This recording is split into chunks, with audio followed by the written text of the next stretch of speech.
Boker Tov, j'espère que vous allez bien. Moshe Rabbeinu, dans notre paracha, reçoit un ordre ultime. Ça va être sa dernière mission. Combattre un peuple, le peuple de Midian. Le peuple de Midian se trouve, pour géographiquement le situer aujourd'hui, en Transjordanie, c'est-à-dire de l'autre côté du Jourdain. A priori, les Bnei Israël n'avaient rien à voir avec ce peuple. Ils devaient passer, traverser le Jourdain et s'installer en Eretz Kenaan, en Eretz Israël, dans la terre d'Israël. Pourtant, Midian va essayer de stopper l'avancée des Bnei Israël. Pourquoi? Il n'a aucune raison. Les Bnei Israël ne sont pas un ennemi. Il aurait pu très bien vivre en bonne intelligence. Ça aurait été un voisin. Aujourd'hui, le territoire de Midian correspond à une partie de la Syrie et une partie de la Jordanie. Donc, qu'est-ce que cherche à faire Midian? Midian, il cherche simplement à stopper les Bnei Israël. Comment il stoppe les Bnei Israël? Il a compris que la parole ne suffit pas. On a voulu les maudire et ça n'a pas marché. Alors, il envoie des jeunes femmes de moralité un petit peu légère pour essayer de faire tomber les Bnei Israël. Et hélas, c'est ce qui va arriver. Alors, Akadosh Baruch Hu dit à Moshe Rabbeinu, écoute, voilà, tu vas quitter ce monde dans quelques temps. Mais avant, il faut que tu te venges, que tu me venges de Midian. Va faire la guerre contre Midian. Très bien, Moshe Rabbeinu, malgré qu'il sait que c'est sa dernière mission, entreprend de faire la guerre. Il appelle les Bnei Israël et Chaltsu, allez, armez-vous et on va à la guerre. Donc Chachamim disent que les Bnei Israël n'ont pas voulu aller à la guerre. Ils savaient qu'après cette guerre, il n'y aurait plus Moshe Rabbeinu dans la forme où ils le connaissent maintenant. Ils savaient que c'était fini pour eux et Moshe Rabbeinu, physiquement parlant. Ils ne veulent pas y aller, mais Moshe Rabbeinu leur dit c'est une mitzvah, on est obligé. Et Moshe Rabbeinu organise le combat. Très bien, c'est une histoire de plus dans notre Torah. La Torah, ce n'est pas un livre d'histoire. La Torah, c'est un livre d'enseignement. Torah, c'est Ora. Qu'est-ce que Midian? Le Rabbi Rachab, Rabbi Shalom Dovber, 5e Rabbi de Lubavitch, a écrit un petit contraste, un petit essai sur un des psukim de notre paracha qui s'appelle Echaltsu. Il explique qu'en vérité, tout ce que la Torah nous raconte, ça existe chez nous. C'est-à-dire qu'il y a chez nous une force qui s'appelle Midian, une force négative, qui cherche à stopper l'autre, une force qui nous empêche d'être empathique, une force qui nous empêche de nous ouvrir. Des fois, on ne sait pas pourquoi, on ne supporte pas une personne.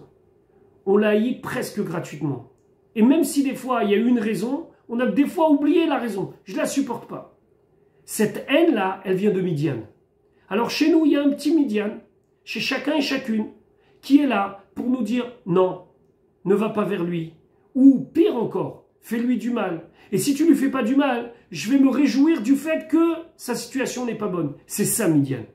Et cette clipa-là, cette force du mal, hélas, elle est très très forte jusqu'à aujourd'hui. C'est compliqué. C'est compliqué d'aimer tout le monde. C'est compliqué de ne pas vouloir le mal de celui qui m'a fait du mal. C'est compliqué des fois de voir chez des personnes des comportements ou des postures qui ne nous sont pas agréables et au moins, rester neutre et ne pas nous mêler.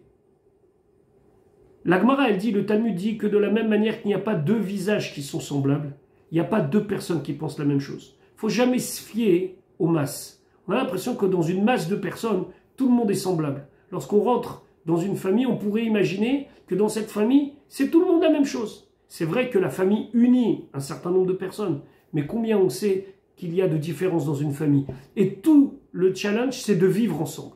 C'est la même chose pour le peuple juif, c'est la même chose pour une synagogue. En vérité, c'est la même chose en général pour l'humanité.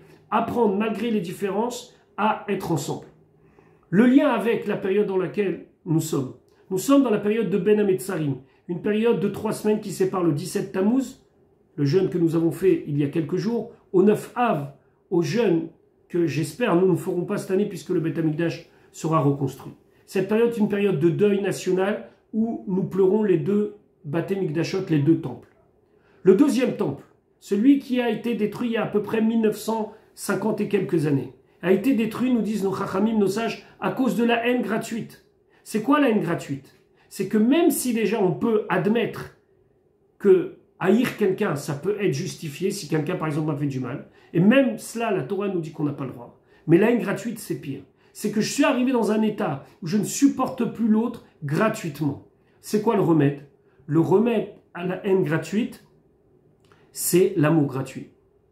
Lutter contre Midian, c'est savoir se dépasser, ne pas regarder uniquement notre ego, ne pas être auto-centré et aller vers celui qui pour l'instant n'est pas mon ami, ou celui qui pour l'instant est mon ennemi, ou tout simplement s'habituer chaque jour, dès que c'est possible, à avoir un petit peu d'empathie, à avoir un petit peu d'ouverture. Chacun et chacune d'entre nous est très important. Bishvili nivra olam. Nos Chachamim disent que chacun doit considérer que le monde a été créé pour lui. Sinon, on n'avance pas dans la vie. Mais attention, c'est pas sur le dos des autres. Midian, c'est pas pour nous. Soyons à l'exemple de notre paracha, où Moshe Rabbeinu dit Echaltsu, allez, sortez en guerre contre Midian. Prenons le temps de réfléchir à combien des fois c'est notre ego qui nous perd, et avec l'aide de Dieu, et avec toute la bonne volonté qu'on va y mettre, nous pourrons sortir vainqueurs de cette guerre contre Midian, et savoir s'ouvrir, Bezrat Hashem, vers l'autre, et avoir toute l'empathie qu'il faut pour une autre personne. Je vous souhaite une bonne journée.